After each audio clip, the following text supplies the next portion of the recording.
You strike me as you're a sort of completist Yeah. in your interest in different things, right? Yeah. So this isn't the only uh, artist that you've sort of taken this tack with. Yeah. Obsessive would be the Well, that's the polite thing. yeah. Um, Nice shirt. I got my mud crutch on. yeah. So I listened to the book when you sent me the link. I spent about 3-4 weeks, I think, just listening to different chapters and thought, yeah, I really enjoyed it. It was great. But then I thought, there was something sort of picking away at the back of my brain. And I thought, it's almost, and I kind of finally figured out, this is like an album. It's not, Mhm. the chapters stand alone and you can sort of listen to each chapter individually as a Mhm. vignette, as a part. But actually sitting down and listening to it all the way through, which I did last night, I just sat down and put it on and listened to the whole thing. It's like, okay, now that means more now. It comes together. It's like your wildflowers.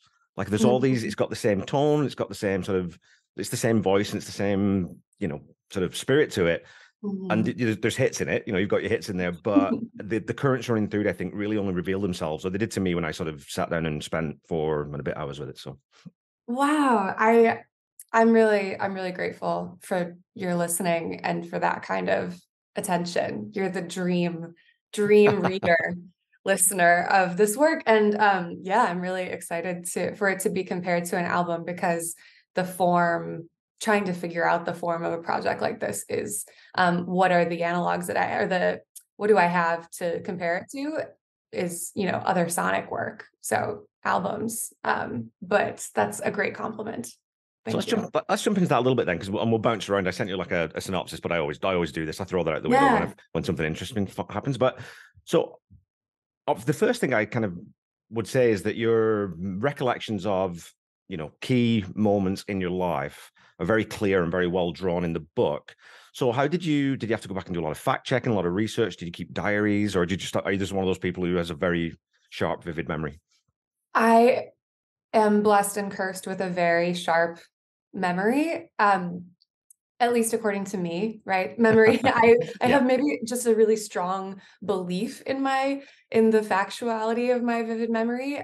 But yeah, writing memoir, I had to rely on first my own memory. I've also been a lifelong note taker, writer, journaler. So I do have a lot of written documentation from different points in my life, not only of events, but the emotional environment. yeah, And, you know, I could refer back to things like that. And I also tried to do some fact checking, right, with the things that I could fact check that were sort yeah. of outside of myself, but also with certain loved ones checking in. But I was lucky that the loved ones that appear in the story have been very supportive and very respectful of the idea that this is um, my lens through which to tell my experience Yeah. and they're trusting of me that I'm going to write from a place of care, even when I'm writing about really complex things that we've all been through. And so was that sort of must have been a little bit difficult going back through some of those journals and or rethinking about some of those things, like your dad passing away, obviously, which is the major theme of the book. So when you sort of go back and look at all that content that you have, how do you then sort of chisel down, well, this is how I want to structure this? Like, what was that process like? Okay. So that's yeah. So the book focuses broadly on my relationship with my dad, who was a record store manager when I was a kid, and who was sort of my entree um, into being a music obsessive and to a knowledge and history of music that was beyond my generation or beyond my Yeah. awareness as a young person. And he was an alcoholic and an addict, and he died on the day before my 17th birthday. And so this was um, a major turning point and crucible through which the rest of my life has passed and been forged. And so in trying to write about something as large as this sort of primary loss of a parent, um, and and um, how you go on without them, how you carry them with you, how that shapes other loves and losses in your life. Um, that was always, it was just sort of amorphous. It was just something, just a fact of my life that I Yeah. lived with and walk around with and share with others, but it didn't have the form of a story until much, much later. I thought about what kind of container I might be able to explore these themes within, and happened upon a period of my life in my early 20s when I moved to the small Indiana college town where my parents started their lives together in the 1970s, which is largely unchanged since that time period, Yeah. and sort of laid down my present and future life over their past that I didn't have full access to. And so that's sort of that time period and that sort of second coming of age through grief and my time working as a radio DJ there, that formed the container through which I could explore these themes of grief and addiction and love and memory, and the ways that we repeat these primary losses that we experience, whatever they are, in different places and different ages and different bodies, until maybe sometime we get the needle to jump to a new groove in the record. Wow.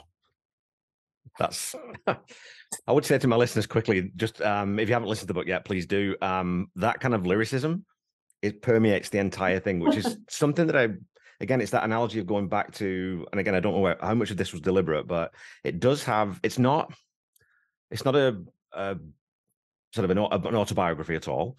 It's not chronological. It skips around and we flash backwards and forwards to different parts in your life, talking about the same things. Mhm. But again, it has a very, very lyrical quality to it. You're not reporting, it's almost like it's that introspective sort of reassessment of what you were feeling back then and thinking about it through, again, you're an adult, you can think about the way you felt as a 17-year-old totally differently.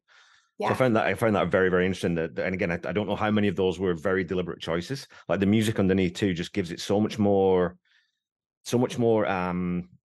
like a performance element. It all feels a little bit like a movie. It's almost like you could actually write that story, even if it wasn't real, if it wasn't your story, that story would still be compelling as a piece of fiction. It's so well laid out. So that's again amazing compliment. That's what you want, a compelling narrative, right? yeah, I mean, I think everyone's personal stories are worthy, but it's often so much about finding and crafting the container to yeah, make them into a narrative that you can share, just like finding the right form for a song.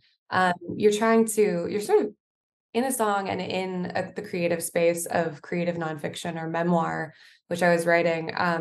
You get to collapse time uh, into sort of the way that I at least experience my life, that my memories are happening simultaneously with whatever I'm eating for breakfast this yeah. today and whatever I'm anticipating happening tomorrow or 5 years from now. All of these things are contained in the same moment. And I was hoping to sort of inhabit that kind of space, because I also find that that's how we experience how grief often manifests for Yeah. us in different ways. So it's nice to feel like that was happening, and those elements were kind of swirling around in the narration and underscored by the music, which Yeah. was a huge gift to have this sort of original score under my writing.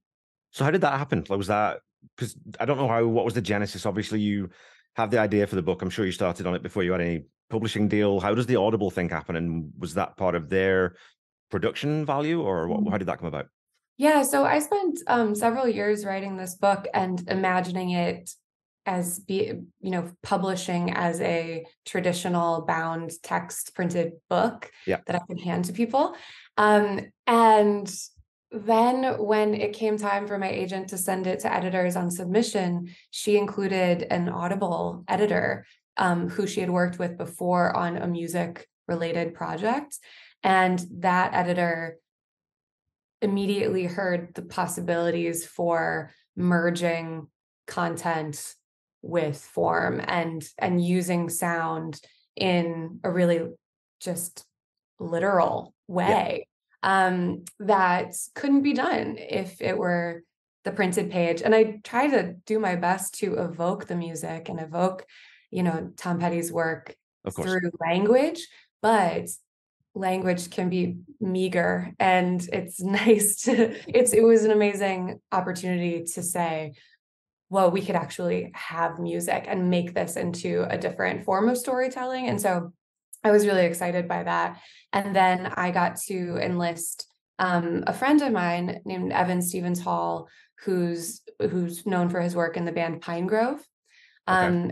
who's put out just a bunch of really popular and great albums, to compose the original score. So he has said that he is also interested in his work in deconstructing American rock and sort of classic American melodies, right? So it's sort Okay. of guitar forward, pop craftsmanship. And he felt that my essays were also interested in that. And so it was a good fit. And so I recorded the narration and then sent it to him. And he composed in reaction to both my narration and having the written text.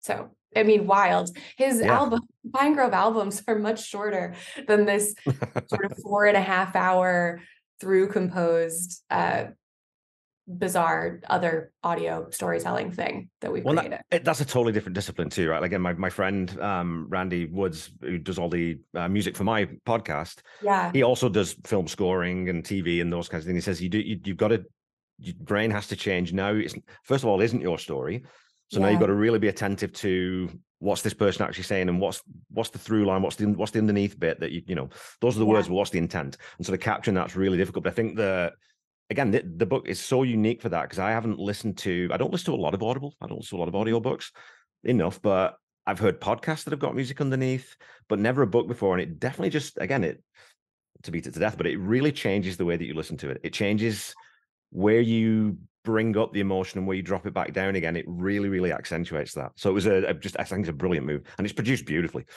Yeah. Yeah. That's the perk of working with Audible and Yeah. all of their resources. But yeah, I think that Evan was really cognizant of not illustrating the music that I was talking about one Yeah. to one, but opting for more ambient and stretched out tones and he wanted my narration and the momentum of the language to serve as the percussion and to create the rhythms there, and Yeah. then he would sort of build around that, which I thought was, that's why I trusted him with the project, because I just think he's brilliant.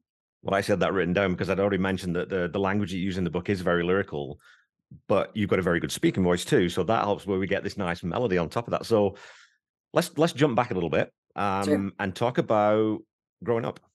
Tell me about early on. What were your musical influences? What was home like with music? What did your mom and dad play? I know your dad was a record store guy, but did he actually play? Manager. Yeah, so I grew up in St. Louis, Missouri, and I'm an only child. I was born in 1986. And like as I said, my dad managed a record store, which was one of a chain called Musicland, now long defunct, Yeah. but it was sort of the largest store in the region. And so he reported sales to Billboard. And so this was back when label execs would still fly into places Yeah. like South St. Louis and visit brick and mortar record stores and make sure that their artists were being prominently displayed and promoted by salespeople, and a very different ecosystem. But that resulted in both of my parents attending a lot of shows and backstage passes and fun stuff like that. Yeah. And they would leave me at home a lot of times, but then they would also bring me along as an only child and just sort of put me to sleep on a on a cushion or in a corner. um, so I slept through a lot of concerts as a baby. And this was long before the sort of large baby noise canceling headphones. So it's a miracle that I can hear anything at all at this point. I don't know how. Uh, but no signs of tinnitus so far. But yeah, they both really loved music. I think my dad was more of the lifelong music obsessive and adventurer, and was always excited and looking for new and wide-ranging artists and sounds. Yeah. And my mom was the big Bob Dylan fan, Birds fan, and they both really loved Tom Petty. I don't think he was either one of their number ones, but he was always in the air. Yeah. I will tell you this, they kept an Elvis room.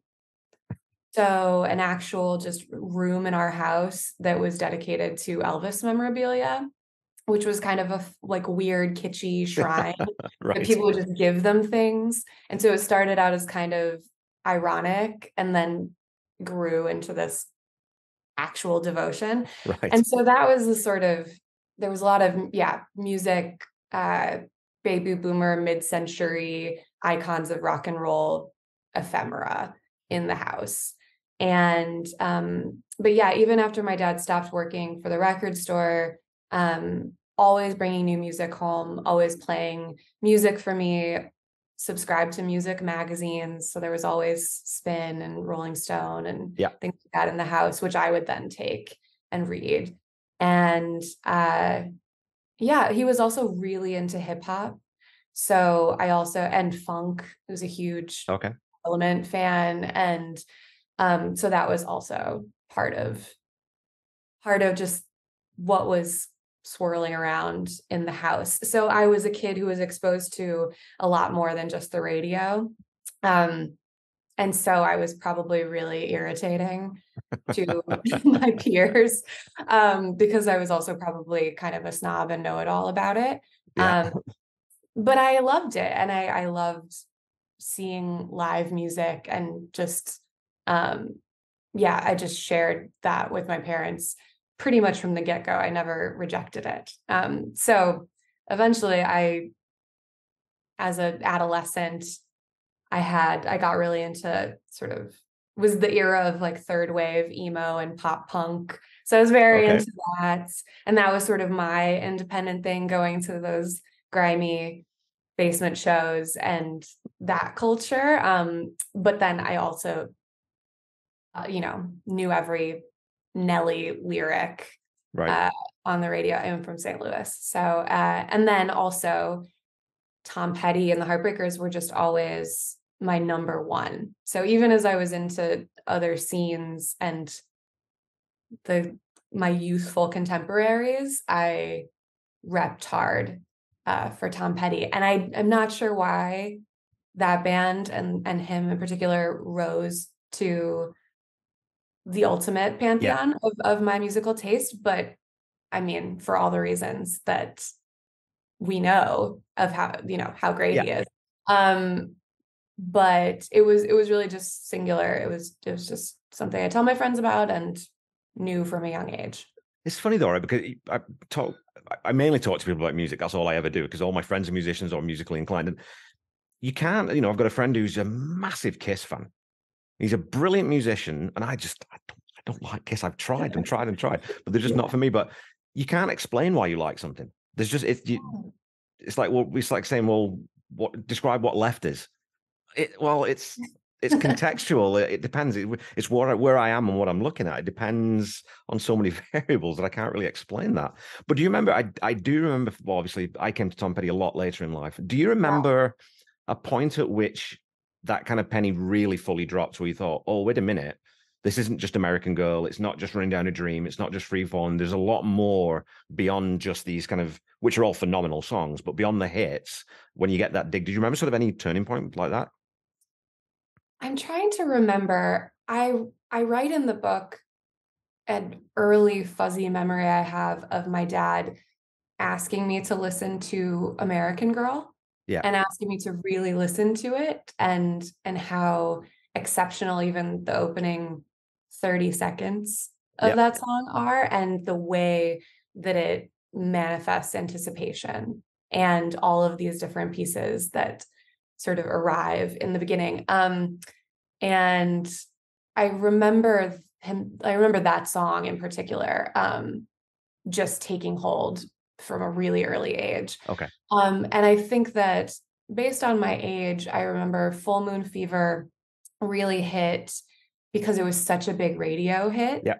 And so it wasn't something from the 70s rock era. It was very contemporary. It Yeah. was very of, 1989, 1990. It was playing from the radios at the block parties with all of our neighbors. And so it was, Tom Petty felt both part of a past that I connected with my parents' origin and Right. also my present as a very, very young person. And so in that way, he kind of felt monumental and Yeah. spanning all time. When, granted, I'm 4 years old, but still, I Yeah. was aware of it. And Free Fallin' was everywhere. I Won't Back Down was everywhere. And then the Greatest Hits album, 93, Yeah.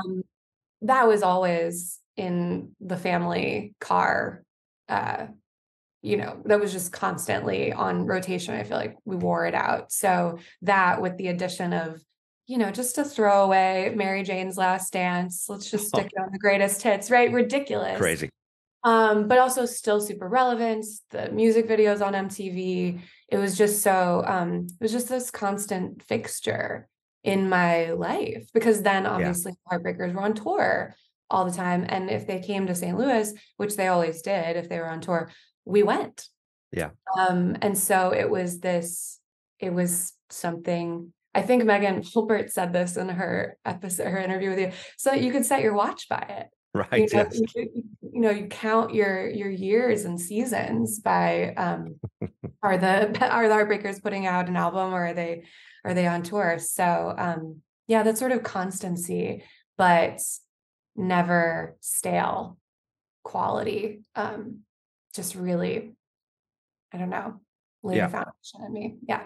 So do you think, like, because I've been thinking about this quite a lot lately, that the relationship you have with, when you get into an artist, the relationship that you have with their music from the point that you start listening to them forward it is different. It's not necessarily that you like one more than the other, but it is different because, I got into I love Foo Fighters. I've seen them a bunch of times, and it was Echoes, Silence, Patience, and Grace was the album that I got into. So everything after that, I have a really different relationship with, The Color and the Shape, because I remember waiting for it to come out. And I remember going to that tour to see that album. So Mm-hmm. with Petty, obviously, you're right, pretty much smack in the middle, right? You're right in the middle of his career. You've got half of it before the early Mm. stuff, and then the middle period stuff, and then the stuff afterwards. So, what has your relationship changed as you've got older and you've listened to the music more? With that, as that, have you noticed that you listen to the earlier stuff differently than the later stuff? I guess is the question.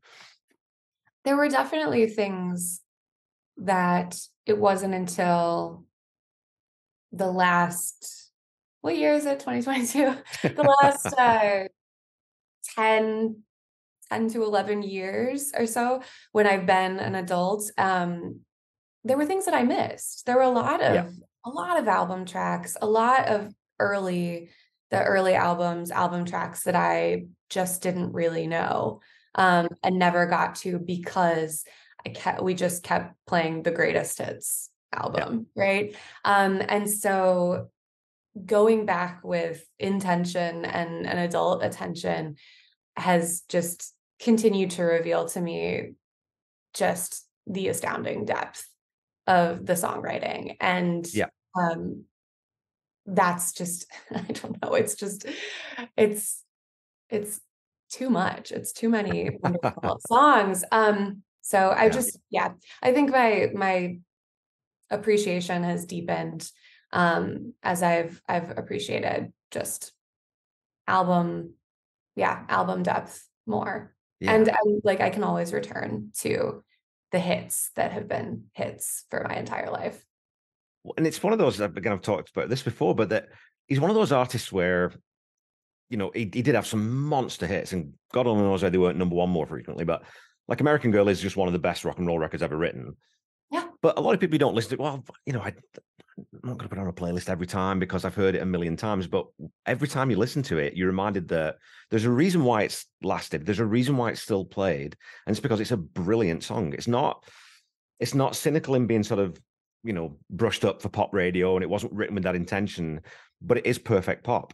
It's got Yeah. every single element. It's as lean as it needs to be. It's got all the elements you need in there, but it gets in and it gets out.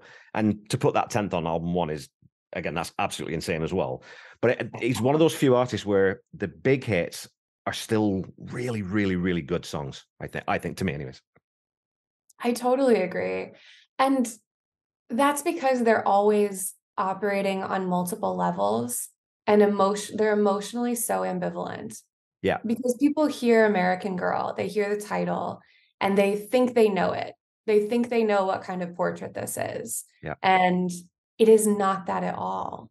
It's so dark. It's so ambiguous about where we are in time. yeah, It is not an ode to an object of affection. It's so beyond that and so kind of bizarre lyrically that I think that's why those hits, why they don't sort of have the Mona Lisa effect where people can't really hear them anymore, because yeah. there is always something new to hear within it. It doesn't flatten with time. There's a tension always, even when you think this is a simple song about not backing down.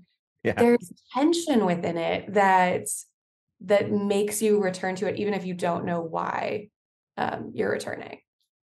And he had that sort of expert touch where he could, even when he was writing about something that was specific to him, he was smart enough to recognize, you look at some of the handwritten notes, there's lyrics crossed out that you can tell was sort of, well, that's a little bit on the note, too much on the nose. I'll broaden that out again. And that, first of all, it makes the song better just lyrically, but also then people can connect to it in different ways. And you only have to go onto any of the fan groups, the fan forums, and listen to what people interpret in all these different songs. And there's a million different opinions, Yeah. but because if you write a song that well, I can't remember who said, I think it might have been Dylan or Bono or someone said, like, once I've written the song and put it out there, it's got nothing to do with me anymore.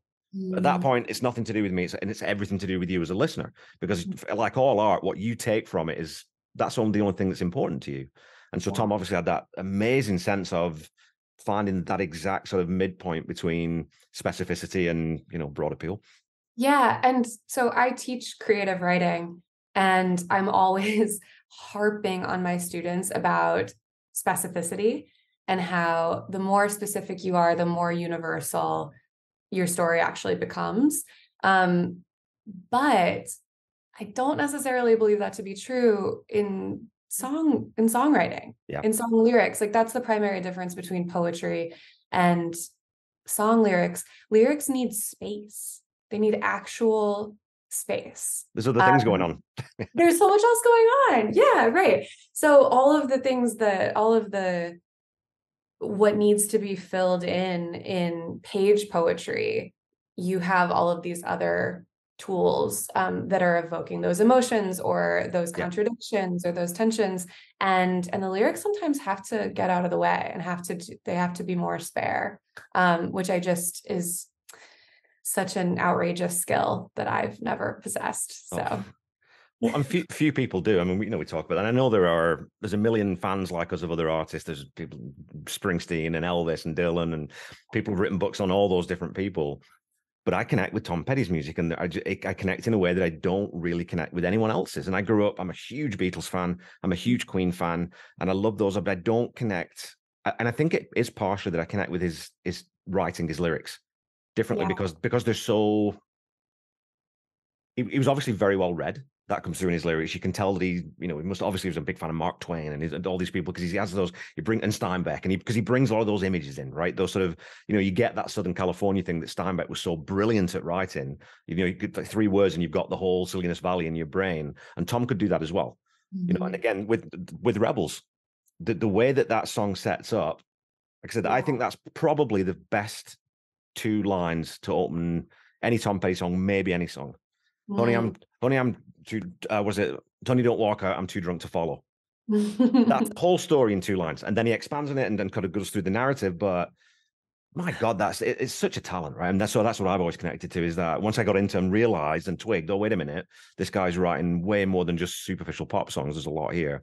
Such an Yeah, and incredible thing. even that song, it's, I mean, he's really comfortable writing in character, Yeah, which is huge. And but there's such leaps between verses yeah, on that song, and from the verse to the chorus, right? There's dissonance between them that yeah, makes you create new meaning, right? That is not just, I'm writing in the voice of, this caricature of a Southern man yeah, who's hung up on the past or something. It's more complicated than that.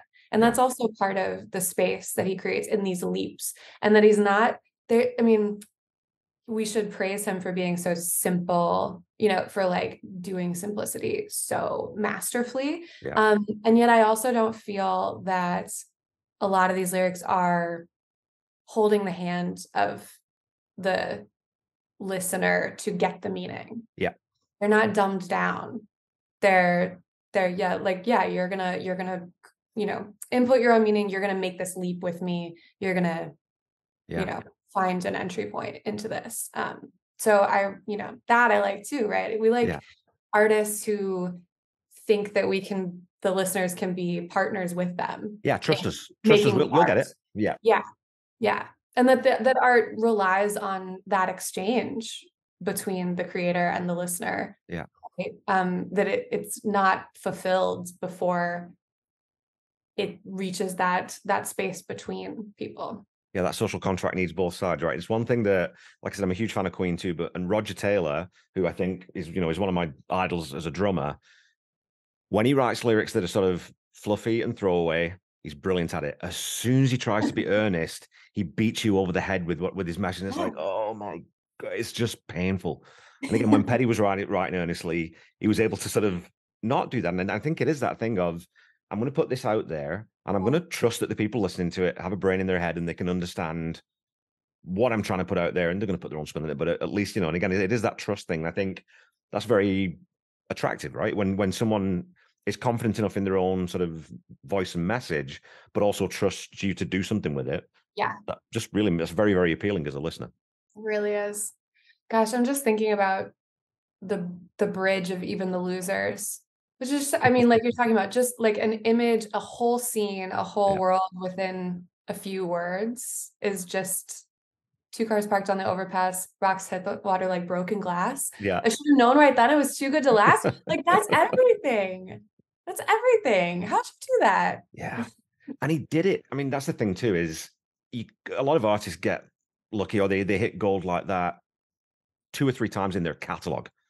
Petty Mhm. does it like I've found almost every single song's got one line in it, and every album's got one lyric in it that's just that level of sort of, holy crap, that's brilliant, absolutely brilliant. I mean, the whole of Have Love Will Travel, or the whole of Room at the Top, or there's so many songs that it's like, who continually comes in with these lyrics? Like, can you imagine being Ben Montench and Mike Campbell going, oh, he's done it again, he's got another one, No, they're probably over it. They're like, maybe. bit maudlin. I'm so glad to hear you. I feel like no one talks about Have Love Will Travel, and that's a Oh personal favorite of mine. I really, really love that song. I would play that on my radio show as often as they'd let yeah. me. What I love about that too is the rhythm and the cadence of the lyrics. They're not set. They change verse to verse. They stop at points where you're not necessarily expecting them to. And again, he was so good at that too, of sort of bending his syllables around where he needed the bounce and the ebb and flow of the melody to go, right. Yeah. And once Yeah. you start listening, it's like, man, there's so much intention in everything he did. And you don't realize that until you really start listening and think, no, that's not accidental. You've really got to be a good Yeah. craftsman. You've got to be a good studio worker, but you've also got to just have the ear to say, well, how about if I pronounce it this way, that's going to change the way that feels in the song. And, yeah, Yeah. that's a genius. So what was the first show? Do you remember then the first show that you went to, the first live performance? No, because I was probably Too young. asleep. Yeah. I had a history of sort of making it through the opener, maybe. Right. Yeah. But it would have been, the first Heartbreaker show would have been at Riverport Amphitheater outside Okay. St. Louis. because that's where they performed when they came through our city. And that was, so I saw the Heartbreakers perform um more times than I know. I've lost count. Yeah. And it was always there, except for a couple of, I saw them at Summerfest in Milwaukee, and I saw them in Indianapolis once, and then I saw the Mudcrutch tour. Yeah. Yes, in Denver for the opening night of that tour. Yeah, I remember in the book you say you could see up his nose. You were so close. Yeah. Well, it was amazing because at that point I was the music editor of Westward, which is Denver's alternative weekly newspaper. And so I had a photo pass. And so I was in Wow. that seam right below the stage. And I was like, I mean, it was very surreal. Yeah. At that point, I was about to turn 30 and I was so close. I was just so close. And I never thought I would be that close. Yeah, To I mean, a very bizarre moment, while trying to be chill. professional. Trying to be chill, trying to be, yeah, don't be weird about it. But yeah, I feel lucky that I had that experience because that was the last time that I saw him perform. One thing I've never asked anyone who's seen both the Heartbreakers and Mudcrutch, Mm. was there a difference in how it felt? Because it's there's no reason to put Mudcrutch back together for Tom Petty. Like, he's an arena rocker, he can sell out. There's no reason to do that other than I love music. I want to play with my friends again, so I'll go and do that. So I imagine that it would have been looser in a sense because you're playing smaller venues with guys that aren't necessarily household names. But did that come across? Was that something? Did it feel more casual? Did it feel more? Yes, it was very different than a Heartbreaker show. Yeah, Very different. I mean, it was the smallest venue that I had seen Petty perform in because it was a small theater right. and not a huge amphitheater or arena. So that was really interesting. And he really seemed to take pains to step aside and Yeah, to not be the full-on band leader that he is in the Heartbreakers. He made more space for Mike Campbell. He made space. Now I'm forgetting Tom Ledden. Tom Ledden. Yeah, Uh, he made space for other people that are not in the Heartbreakers, to step forward and sing lead and yeah, talk to the crowd. And it was a very different dynamic. And it honestly didn't feel totally comfortable, right. but that's also to be expected when it was the first night of the tour and you're basically bringing out some of that release was juvenilia, Yeah, retreading stuff from when they were teenagers, and that there's discomfort in that, right? Like there, and also a feeling of, yeah, we're not saying this is the best work that yeah. we've ever done, or at least not all of us. And it's going to be sloppy and there's going to be half-formed ideas and things that we got really good at later. Like but we've been preserving this in amber. And for tonight, we're melting it down and showing it to you.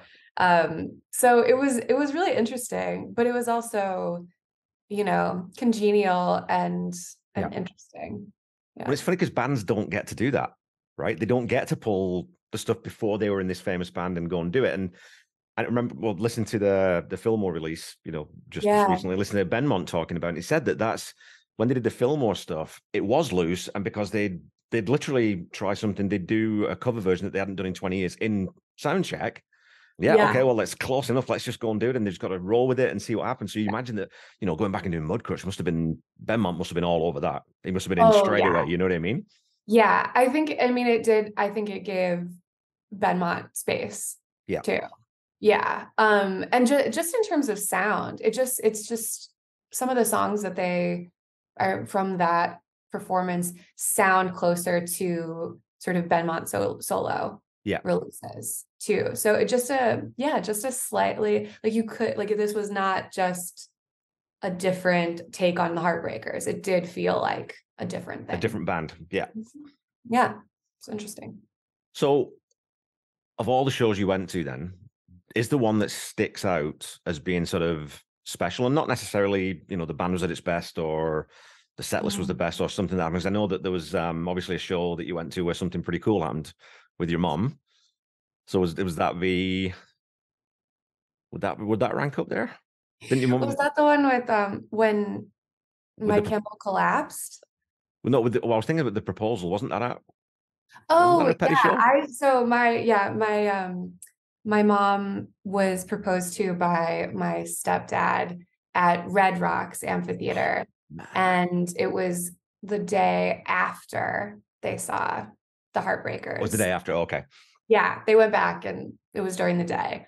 Yeah. But they had seen the Heartbreakers at Red Rocks Amphitheater. And so I wasn't there for it, but that was very special for them. And for him, he did it because uh my mom got him into the Heartbreakers, Yeah. as we've done with many of our romantic partners and friends over the years of bringing them along with us to Yeah. shows and then totally converted. So I found that very sweet in the book too, that he came and asked your permission. yeah, That's an old school attitude that you yeah, don't have to do that, but obviously he recognized the very strong relationship between you and your mom. yes, Wanted to make sure that you were okay with that. I thought that was very, very cool, very classy. yes, yes. Jim is old school. Yeah. Jim really values, just really values family, which sounds like a very cliche and general thing to say, but he took it really seriously. And so he asked my permission as her adult daughter, and Yeah. he also asked her father, my grandfather's blessing. So cool. Yeah. So when did writing become like your thing? Did you know from an early age that I want to write? That's what I want to do. Yeah, I don't know. It was a compulsion Yeah. from an early age. I mean, maybe it comes from being an only child, with a vivid imagination and having to entertain yourself, but I was always making up stories, and also trying to process my experiences and Yeah. feelings through language and through written language. And so, yeah, my earliest memories are making up stories, writing newspapers, putting on plays with my cousins and neighbors and stuff like that. So always been a language person and sort of Okay. directed in that way. And it started in journalism, and took that really seriously in high school, and in college got the opportunity to dig into creative writing and Okay. explore, writing fiction, short stories, poetry, creative nonfiction. And then when I graduated college, it was into the Great Recession.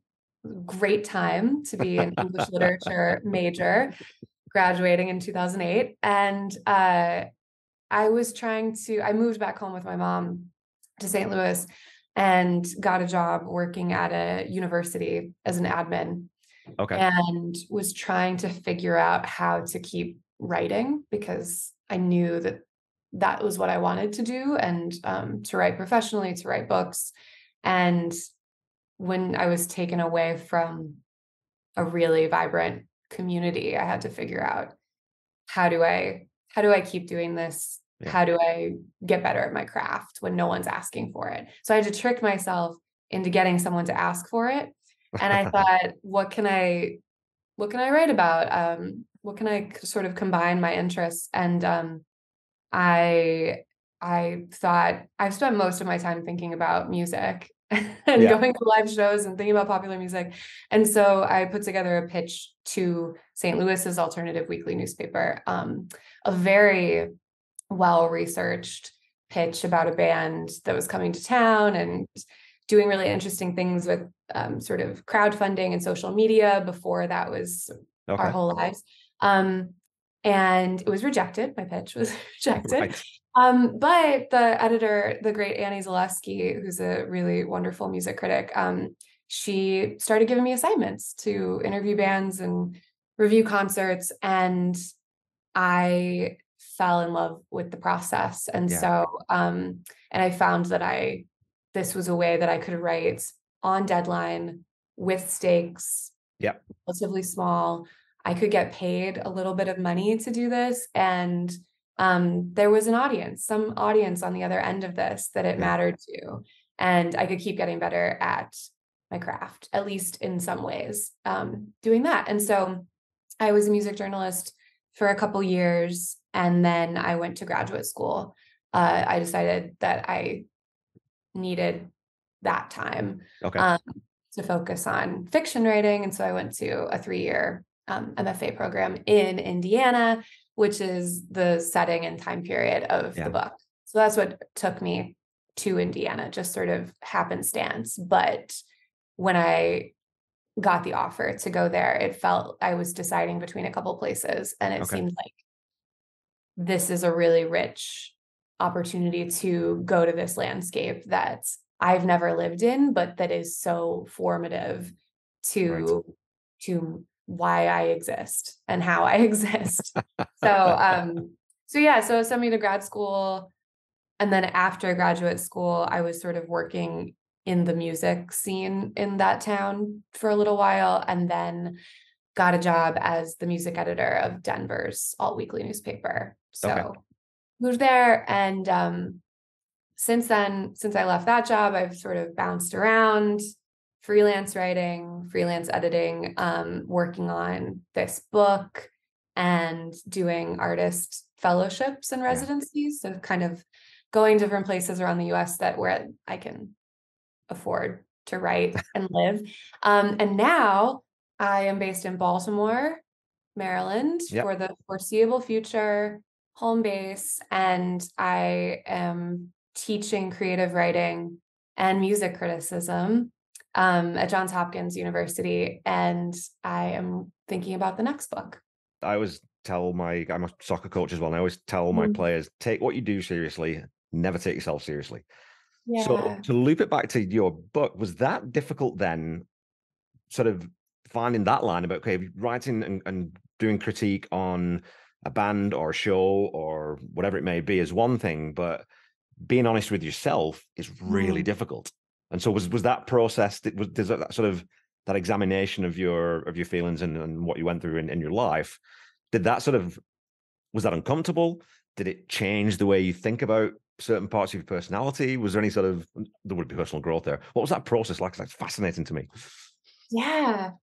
Yeah. I think with writing memoir, um, I have to have enough space from and like distance, Right. time, geographic, whatever, from the events and crises Yeah. and full on immersion in those experiences before I can write about them, Right. before I can see the narrative, and a narrative that not only is useful for me to tell myself, but that might be meaningful to share. Okay. And so, yeah, in looking in writing and trying to inhabit and recreate events of my life from, um, you know, 7 to 15 Yeah. to 25 years ago, I have to revisit past selves. Um, and that distance helps me to see my own actions and reactions and biases and Yeah. pitfalls and vulnerabilities and things that I can have sympathy for that I might not have had sympathy for myself Yeah. in Yeah. the Yeah. moment. I hope that I can see it more clearly, even though time has passed. But it is difficult, and Yeah. the same goes for representing, people in my life. I try to. I'm never writing anything to settle a score because I don't think that makes a good story. I don't think that's actually interesting to anyone No. except me. Yeah. And maybe and the smallest parts of myself, you And know. it's why, and it's that exact thing is why most rock biogs suck for me, is because they are all about that, and they're all sort of, this guy said that and this guy, and it's okay, well, what were you thinking? And what I loved about your book is that you characterize yourself very well. I mean, the people you treat, the people you're bringing into the story with respect. You don't apologize for anything that happens, or you don't sort of make excuses for it. But it's clear that you thought, okay, well, who is this it's me, but who is this person in this story? So Yeah. again, I think that, so it almost like that, maybe then that time and distance, like you're saying, that objectivity, maybe you couldn't have written this in Burlington, right? Maybe it would have been a little bit Yeah. too close. So Oh, absolutely not. I couldn't figure out how to get my shoes on in Bloomington. So, I mean, yeah, because it's an I. I'm writing from the first yeah, person. I'm saying I am doing all of these things. I am feeling all of these things, but it's a different I than the I who is acting, the I that is being represented is different from the I who is writing yeah, the story, and then different from the I who's narrating those words that have been written. And so in that way, I feel close to the songwriterly I, that is, I'm drawing from facts. I'm yeah, changing some names, but I'm not changing facts, or at least like my memory of how things happened. But there are many selves contained in that I, and also room for error, and hopefully room for other people yeah, to also enter that space, and you know, and spend some time with a flawed narrator. But yeah, yeah. I try to be fair. I try to write from a place of love, and that goes for myself as well. Well, I think you've absolutely nailed it in the book. So the last part of that, then, to wrap up the book, is usually as a writer, once you finish you've put the last period on the last sentence, then it goes away and then you're done with it. But of course, you then have to revisit again to narrate it. Yeah. And so obviously you did, how long were you a DJ? How long did you DJ for in different spells? 4 years. Okay. So did you enjoy the performance element then? Was that something you sort of, or was that Yeah. unnatural? Okay. Yeah, I really did. I'd never really done this kind of work before, or this sustained work. And most of my radio work, it was not pre-recorded. I mean, everything was live. It Yeah. would then live on sometimes in podcast form, but it was in the moment. So it was very different to have to perform set text and to Yeah. translate that into an audio performance. And I had to edit the text even as it got to the recording studio, because sentences were too tricky, or too, Yeah. they were right on the page, but they would trip you up as a listener to, Yeah. they were too convoluted. I had to, just sort of add more periods, and the right pauses, and even time markers. So Yeah. reminding listeners where we are in time, because you can't flip back a page easily and say, wait, what's happening here? I have to kind of give you little signals about how we're moving through Yeah. space, so that you can just be carried along and not have to not be totally lost. So I think the scoring also helps to indicate certain things. Movements between sections. Here is where I'm describing, a scene in action, and here is where I'm moving more into contemplation, Yeah. or thinking about what I've just experienced, or discussing Tom Petty music. So I had to figure out, what does a story that is audio first, what do those readers, listeners need, that is beyond just my Yeah. carefully crafted sentences. And it's funny you say that, because I run up against this all the time, because I write my script for my episodes, and it's like, when I say it out loud, it's like, oh, that's really awkward. There's too many consonants in there. Everything's jagged. I'll have to change that and edit on Yeah. the fly, right? You think, oh, that doesn't work, because on paper it looks beautiful. But when Yeah. you say it, it's the same with songs. Like you see that all the time with, I wonder why they put that lyric in there or that word when they could have used this word. But when you sing that word, it's like, oh, that doesn't work. That's why. It just sibilantly, it just doesn't fit. Yeah. Totally. Okay, so let's loop this back and we're going to finish up. I Okay. would say that this has been a little bit surreal, and it's been a very different interview too, because I actually feel like I know quite a bit about you from listening to Yeah, the you do. book. Right. So You most do. guests I have to sort of dig in. Okay, well, what's the motivation? Okay, well, I know that you've laid everything out on a plate very authentically. Yeah. And I would urge people, I'll let you sort of tell people where they can find the book. If you're considering listening to this, I would say definitely it's a good book to dip in and out of. You can listen to chapters as standalone sort of, essays, or however you want to sort of frame those. But definitely give it a listen through. Set aside 4 hours, 4 hours, 20, whatever the length is, because when you listen to it in one go, it really changes. It really changes. Again, it's the difference between listening to, Crawling Back to You and You Wreck Me and Honeybee off Wildflowers and listening to Wildflowers. That's the difference to me. And it really hit me when I sat down and listened to the whole thing all the way through. So thank you very much. It's a fantastic book. It's an absolutely fantastic, beautifully written, beautifully narrated. The music score is fantastic. Adds so much to it. Really loved everything about it. So where can people find the book? Thank you so much, Kev. Yeah, maybe save it for a long road trip, 4.5 hours. So the book Dead Dad Club is the name of the book, Dead Dad Club on Grief and Tom Petty, and it is available as an Audible original. So it's available through the Audible audiobooks, audio content service. You can access the book, I believe, for free. If you are a certain level of Audible subscriber, you can try Audible for 30 days for free, trial subscription, check out the book that way. But it's available exclusively on Audible. And you can find me and more of my work at katiemoulton.com or on Instagram, and less so Twitter, at KJ Moulton. So Perfect. And I would urge people to go buy the book. As we talked about in this episode, artists should be paid for what they do. We can get things for free. Don't worry, I got paid. I got paid. Now I just want to share the work with others. So, but thank you.